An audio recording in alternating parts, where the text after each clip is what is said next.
Je me baladais sur l'avenue, le cœur ouvert à l'inconnu. J'avais envie de dire bonjour à n'importe qui, et ce fut toi. Je te dis n'importe quoi, il suffisait de te parler pour t'apprivoiser. Oh Champs-Élysées, oh Champs-Élysées, au soleil, sous la pluie, à midi ou à minuit, il y a tout ce que vous voulez aux Champs-Élysées. Nou, dit is al eens een van die stopstikken, of wat steeds maar het topstik. Ik heb een goede maat van mij, zeker de Hette Kniepstra. En die vond deze auto op internet en die stond in Lyon in Frankrijk. Dus wij op een goede dag naar Lyon en dan komen er, is dan nooit zo'n klootzak van een vent, jongen. Ik weet niet dat dat een goede wut is. Ongeïnteresseerd, et cetera, et cetera. En ik steer voor die auto en ik denk, potverdorie, dit is toch wel wat aparts. Dus ik bel de voorzitter van de Peugeot-club op. Ik zei, Klaas, dat, een 601 met een rode achterkant. Is dat wat aparts? Ze zei, Piep, als jij hem niet koopt, ik rijd nu naar Frankrijk en ik haal hem nu op. Zo exclusief, je weet niet waar je voor staat. En dat is uiteindelijk de reden dat we hem gekocht hebben.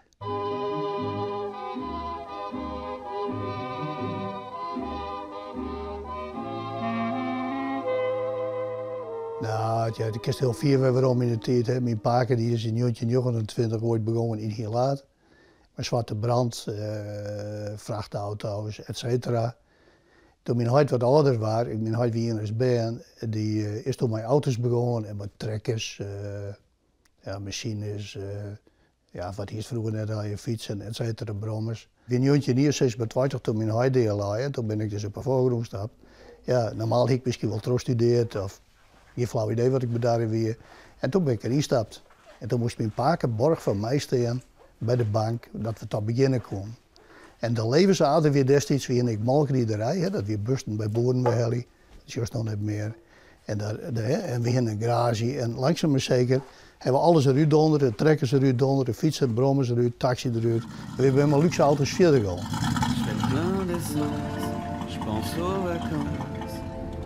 Je fais la gueule, et je suis pas le seul.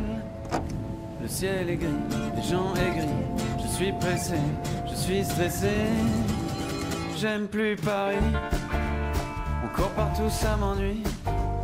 Je vois trop de gens, je me fous de leur vie. J'ai pas le temps, je suis si bien dans mon lit. En wij zijn een beetje meer op achtergrond, mijn vrouw en ik. Ik ben 64, ik word die 64.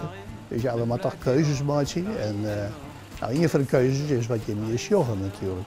He, dat is een ja, soort, ik wil net zeggen manscave, maar toch een leuk iets, zeg maar, om mensen wat schentelitten te kennen. Ik mag graag dingen vertellen. Ja, en dingen, nou, we hebben mooie auto's, er zijn al die Peugeots natuurlijk, maar daar luidt het hart vol natuurlijk. Nou ja, et cetera, et cetera. Champs-Élysées, au soleil, sous la pluie. En als ik hier zit, dan zie ik net wat er aan de andere kant gebeurt. Want wat ik zie wat er aan de andere kant gebeurt, ja, dan word ik misschien wel weer aan het werk. En dat is net de bedoeling. Dus dat is misschien wel de achterliggende reden. Een soort rondte waarin ik mezelf uitleven kan. Waarbij ik net herinneren word aan andere dingen. Dus ouder worden, zou ik dat ik zeggen. Ja. En natuurlijk is dat lastig. Dat is heel lastig. Dat is misschien wel de grootste uitdaging voor de toekomst. Ja.